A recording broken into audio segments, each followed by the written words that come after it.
164 games for Carlton, over 200 goals, 3-time Premiership player. I want to go straight to the 1970 Grand Final, Adrian. It's just an iconic match in the history of the game. Carlton were 44 points down at half-time. What were you doing in the first half? What were the boys doing?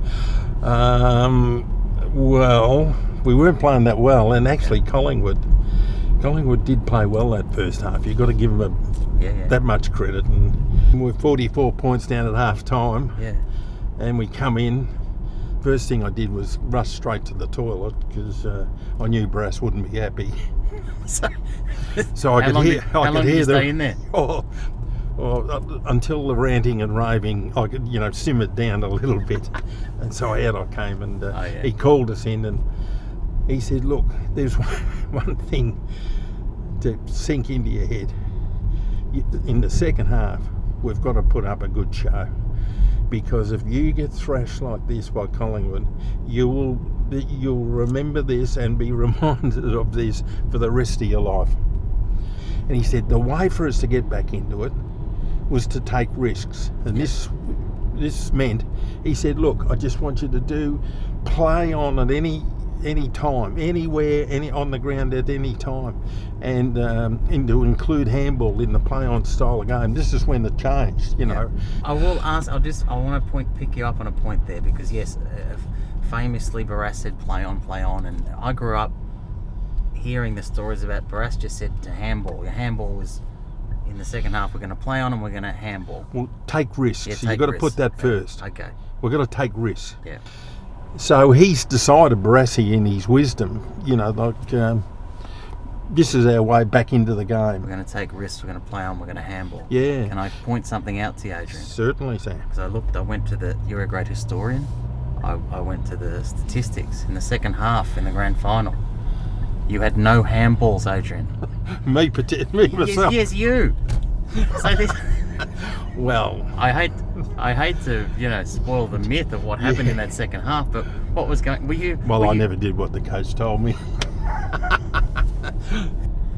I'm obsessed with the old days and the player profile that used to get filled out. If you could just go back in time to your playing days and answer these questions as if you were playing, and what you would have had to fill out at the time. Yep. Favourite food in the playing days? Well, it was the steak. Yeah, you had the steak. Well, the whole carbs thing wasn't there yet, was it? It wasn't. No. Well, that's not at all, actually. Yeah. Steak and chips. Steak and chips and vegetables. It was, and actually, you used to. I can remember, my mum would make it, and you'd have it. The idea was to have it on Saturday morning. So Saturday morning before a game, you'd have steak and chips. Well, that's the idea. Yeah. That was the idea. Any salt tablets as well? No salt.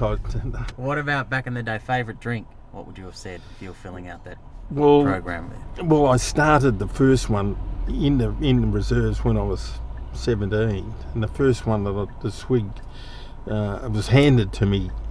3/4 time in the reserves in that year of 1964, and I've taken a swig of it. I've spat it out. What's this? What was it? It was Royal Reserve Port. It was on a cold day. I said, because Basil Valamos, I think, gave it to me. Wow! And I said, "What's this?" I thought they were trying to poison me. Royal Reserve Port, but it was supposed to warm you up. The game's come a long way from port to sports drinks and water now. To Gatorade and peptides, isn't it? So in a reserves game in 1964 was three-quarter time on a cold winter's day. Cold winter's day. We'll get this fact right. You had there was a port. You had your choice of, and I went. I only did because Basil handed it to me. Yeah, we had no choice. Well, he's pretty tough, Basil. Was port? Was there an ore? Or water. What about your pre-match routine? Used to like watching Happening 7 with Ross D. Wiley on the Saturday mornings. Bit of rock and roll. Oh yeah. Just to really, get the heart pumping, and a bit of dancing in front of the TV. Wow. Yeah. Just warm up. Yeah. That was my warm up, and a bit of Ross D. Wiley, a bit of Johnny Young. All that Normie Rowe, and then you get to the ground a bit early. what you did was enjoy, which I think a lot of the supporters did, because it was tradition. When I was a kid, the seconds played before the seniors. Yeah. And people loved it because you saw the young players playing, you saw a few of the old ones still hanging on, all that type of thing. So you sat together, watched the reserves, and then you went down and got changed. Always had a rub. You get a rub before the game. I had one before this interview, actually. I just want to tell you that. I thought I could smell the liniment. I thought I was going to be in a car with a legend. I wanted to be loose and ready. Premiership player, 1970 best and fairest winner, Adrian. That was a good one. That's a good one. In saying that, as is my nature, I like to point out other things. Yes. First round of 1971, you didn't play.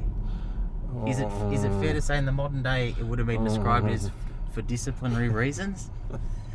Is that true? You can correct me anytime, Adrian. Yes. Oh, you've done your homework, haven't you? And actually, I was runner-up to Jeff Southby in 1971. Now, if I had played that game, what could have happened there? There's just one back, just off the top of my head. I know I've changed it all around. How many votes did you lose by the 1971 best only and a fairest? Only a handful. No, Jeff was a worthy. Not a bad player.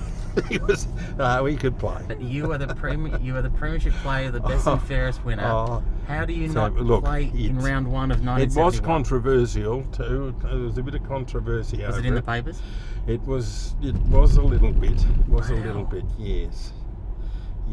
Look. I didn't do what the coach says. Like that handball business. Sometimes I had one of these.